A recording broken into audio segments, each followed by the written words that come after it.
Στον πίσω χώρο. Έλα, Δημήτρη. Καλησπέρα, Νίκο. Να σας διακόψω. Ο Νότης και ο Βρανάς. Λοιπόν, παιδιά, ελάτε κρατήστε το. Ελάτε. Καλά. Καλά, τι κάνει, παιδιά. Πρόβα. Αυτό θα μας ακολουθήσουμε. Τι κάνετε? Κάναμε. Το ελεύθερο ζευγάρι, το έλεγχο, ή μάλλον μια μεγάλη εσέλη να αφορεί το ελεύθερο ζευγάρι του παρελθό. Έχω κάτσει και έχω δουλέψει το κείμενο, με τρόπο που να έχει μείνει οι λόγοι που κάνουν τον Τάριο Φω να κάνει αυτό το μονόπρακτο, που δεν είναι μονόπρακτο, είναι κανονικό έργο σε διάρκεια. Οι σχέσεις του άντρα και της γυναίκας. Αυτά. Θα το δείξει η παράσταση. Για την ώρα κάνουμε ένα Τσέχοφ, τα τρία μονόπρακτα του Τσέχοφ, την Αρκούδα, την πρώτη σε γάμο και το έργο τέχνης, και η παιδική σκηνή με το Δον Κιχώτη. Αυτά. Και το «Και εσείς Μολότοφ, κύριε Τσέχοφ»? Το «Και εσείς Μολότοφ, κύριε Τσέχοφ» είναι ο ενιαίος τίτλος με τα τρία μονόπρακτα του Τσέχοφ. 2009-2010. 2009-2010. Ξανά κάτω από τη γέφυρα. Θέατρο στον Πειραιά, γιατί? Κοίταξε, δεν φτάνει η φιλία μας να μπορέσω να σου το πω. Είναι δύσκολο να σου το πω. Ίσως ο Πειραιάς να μην έχει ανάγκη από θέατρο, από κανένα. Ο Πειραιάς να έχει ανάγκη από ταβέρνες και από βεγγέρες, χαϊκούι, να κόβουμε την πίτα και να γυρίσουμε τον χρόνο με τον Τσιλίκι ή σε εξέλιξη, πώς τη λέμε στην με τα βυσία τα μεγάλα, την Πεζετάκου, κάτι τέτοιο, ας πούμε. Ενώ με πλήρη συνείδηση ότι αυτά που λέω θα στεναχωρέσουν και αγαπημένους φίλους, δεν νομίζω ότι στον Πειραιά του αξίζει να έχει ένα θέατρο. Οι φίλοι δεν συμφωνούν, είναι για να αραχούν καταρχήν και μπορεί να διαφωνούν. Και έπειτα είναι το μοναδικό θεατρικό σχήμα, είναι η μοναδική θεατρική σκηνή, το μοναδικό θέατρο στην πόλη. Αλλά έχει κλείσει 10 χρόνια. 13. Φέτος... Ναι, αντέχω ακόμα. Κοίταξε, εγώ θα σου πω μόνο κάτι το οποίο σε χρήματα δεν έχει μεγάλη σημασία, γιατί τα ποσά είναι πολύ μικρά. Με την προηγούμενη δημοτική αρχή, το θέατρο αυτό έλυσε κάποια προβλήματα, η αλήθεια είναι αυτή, δηλαδή η υπηρεσία καθαριότητας έφυγε από έναν χώρο που τον έχω νοικιάσει εγώ, αλλά στεγαζόταν η υπηρεσία καθαριότητας και με ενοχλούσαν γιατί την ώρα της παράστασης παίζαν πάντα. Και ο Παναγιώτης Αγγελόπουλος κάποια στιγμή λίγο πριν τις εκλογές ήρθε και μου είπε: κοίταξε, διαμαρτύρεται η συμπολίτευση γιατί δεν σου αυξήσει το λίγο.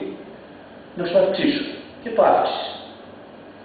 Μετά έλυσε το συμβόλαιο μου, το Φλεβάρι που μας πέρασε, ανανεώθηκε το συμβόλαιο αυτό με 2 ομόφωνες προτάσεις, αποφάσεις της δημοτικής επιχείρησης, της ΤΕΠΑΤ, αλλά το ενίκιο αυξήθηκε πάλι. Δηλαδή το 5% στο σύνολο των εισπράξεων έγινε 6% και αυξήθηκε ανάλογα και το ενίκιο που πληρώνω κάθε μήνα. Αν σκεφτεί κανείς ότι είναι πολύ μικρό ποσό, δηλαδή είναι μια γυφτιά μπορώ να πω, δηλαδή γιατί, για ποιο λόγο. Το εξής, ένα θέατρο στο Πειραιά, το οποίο δρά 13 χρόνια, που έχει πάρει κριτικές, που έχουν γράψει άνθρωποι όλα αυτά.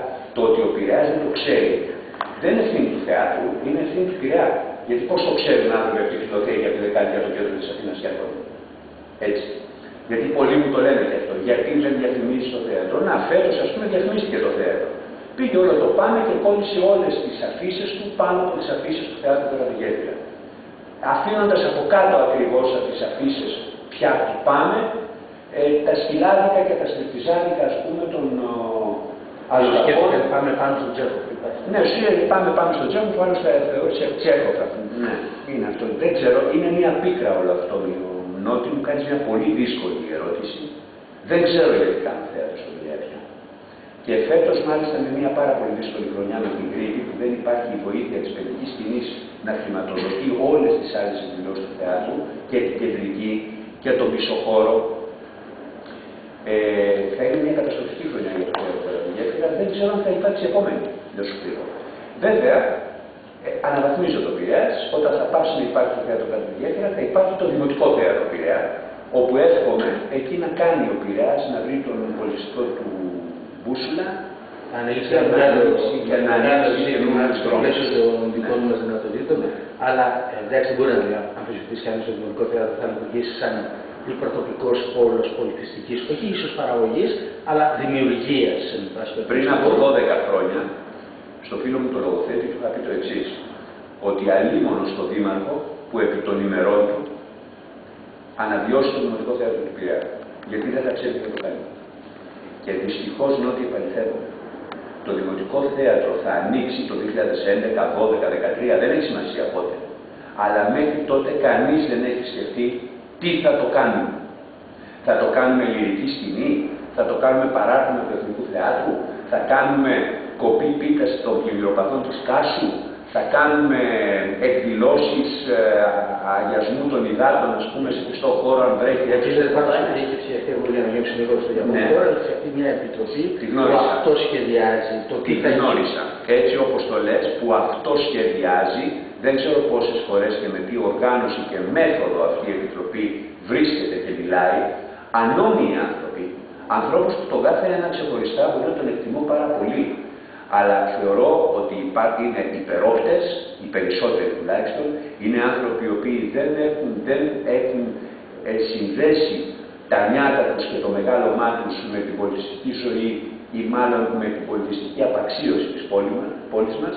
Είναι άνθρωποι οι οποίοι χεστήκανε για το Πειραιά, έτσι, και το μόνο πράγμα που τους ενδιαφέρει είναι να εγγράψουν ενδεχομένως στο βιογραφικό τους μία περίοδο πετυχημένη της ζωής τους, η οποία εξ αντικειμένου είναι ήδη πετυχημένη. Δηλαδή η Ψήφωνος,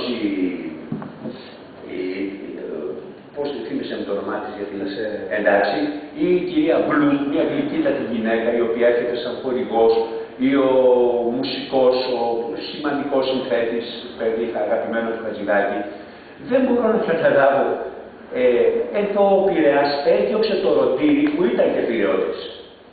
Έτσι, αρνήθηκε το Θοδωράκι για ένα διάστημα, Μακαρίτη Κωσταράκου, ας πούμε, που ήταν μια συζήτηση να γίνει με τον Μίκη Θοδωράκι. Ο Πειραιάς δεν έχει πια έναν συνδετικό κοινωνικό ιστό τέτοιον που να πει πάμε να το δούμε. Η τελευταία φορά που ένιωσα τον Πειραιά σαν Πειραιώτης και ήμουν απερήφανος γι' αυτό ήταν λίγο πριν τη Χούντα, όταν ο Λοΐσος παρουσίαζε τα νέκρικα και η Μαρία Παραδούρη στο δημοτικό θέατρο. Δηλαδή, η τελευταία φορά που ένιωσα περήφανος για την πολιτιστική ζωή της πόλης. Να γίνω λίγο συμβατικός. Γιατί γιορτές έχουμε, αριθμό Απρίλια. Ναι, έβγαλε τα σχόλια. Ότι η ζωή αλλάζει δίχως να κοιτάει τη δικιά μας μελαγχολία. Πολλοί άνθρωποι θα είναι ευτυχισμένοι την ώρα που θα ανάβουν τα φωτάκια. Δεν θα ψάξω να βρω αν είναι άνθρωποι εργαζόμενοι από την Αλβανία, από το Πακιστάν, την Βουλγαρία ή την Ουκρανία. Από όπου θέλει ας έρθουν οι άνθρωποι αυτοί. Το θέμα είναι ο Πειραιάς, ο Πειραιώτης, η οργανωμένη ζωή αυτής της πόλης, θεωρώ ότι ούτε καν μπορεί να τους υποδεχτεί με ευπρέπεια, ούτε καν αυτό, και οι άνθρωποι αυτοί απλά όπως ήρθαν στο Τζιλίκι που γύριζε το χρόνο ή στην προηγούμενη, δεν θυμάμαι τώρα ποια ήταν η έτσι, θα περάσουν όμορφα μερικές ώρες. Αυτό όμως δεν είναι πολιτισμός, αυτό είναι ξυφαλάκια. Τελευταίο. Δες το. Άλλαξε το γέστο του για ανάποδα και πες κάτι θετικό για το 2010. Να είμαστε γεροί, να έχουμε την υγειά μας. Σκάνε δίπλα μας συνέχεια, να έχουμε την υγειά μας. Έφυγε προχτές πότε ήταν, ας πούμε, ο Μελάς. Δεν ξέρεις αν του χρόνου θα μιλάμε εμείς οι δύο. Μπορεί ένας από τους δυο μας να λέει ρε ο Νίκος ήταν καλό παιδί, να λέω εγώ ρε ο Μπάμπης ήταν εξαιρετικός φίλος. Ο Νότης ήταν εξαιρετικός φίλος. Υπάρχει χρόνια πολλά. Χρόνια πολλά.